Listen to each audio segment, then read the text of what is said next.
સુરતના પાંડેસરા બાટલી boy circle પાસે ચાની લારી પર કારીગરની બબાલ થઈ હતી, જેમાં નજીકના સગાએ તેને માથામાં પથ્થર મારી મોતને ઘાટ ઉતારી દીધો હતો, જેમાં પાંડેસરા પોલીસે હત્યાનો ગુનો નોંધી હત્યારાને દબોચી દીધો હતો। વધુમાં મરણ જનાર નામ દિનેશ હરિપ્રસાદ નિષાદ છે અને સિલ્ક સિટી પાર્કમાં TFO ખાતામાં નોકરી કરતો હતો। તેની હત્યા બ્રિજેશ ધનરેશ નિષાદે કરી હતી। હાલ તો પાંડેસરા પોલીસે હત્યારાને ઝડપી પાડી તેની વિરુદ્ધ કાયદેસરની કાર્યવાહી હાથ ધરી છે। પાંડેસરા પોલીસ સ્ટેશન વિસ્તારમાં શનિદેવ મંદિરની પાછળ સુડા આવાસ બેસ્તાન ખાતે એક ઈસમ લોહીલુહાણ હાલતમાં પડે, જેનો પોલીસને કંટ્રોલમાં કોલ મળતા પોલીસ સ્થળ પર પહોંચે અને 108 બોલાવતા તેણે મૃત જાહેર કરેલ, જેથી તેને સિવિલમાં ખસેડે।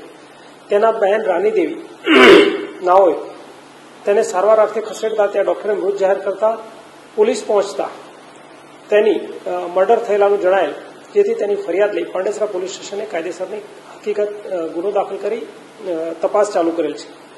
તપાસની વિગતમાં ધ્યાને આવેલ છે કે આ મરણ જનાર દિનેશ નિષાદનો ભત્રીજો બ્રિજેશ નિષાદ નાઓએ જ તેની હત્યા કરી હતી અને હત્યા કરવા માટે તેણે કોઈ બીજા શસ્ત્રો કે નહીં વાપરતા બાજુની સાઈડ પર પડેલી ઈંટનો ઉપયોગ કરેલ, જેને મારતા આ દિનેશનું મરણ થયેલ અને બ્રિજેશને પૂછપરછ કરતા પોતે નાની બાબતોમાં 2-3 વખત ઝઘડો થયેલ હતો, પરંતુ તે દિવસે આવેશમાં આવી અને તેને ઈંટનો પથ્થર મારેલ, જેથી આ મરણ જનાર દિનેશનું હત્યા થયેલી અને બ્રિજેશને ગઈકાલે પાંડેસરા પોલીસે અટક કરેલ છે।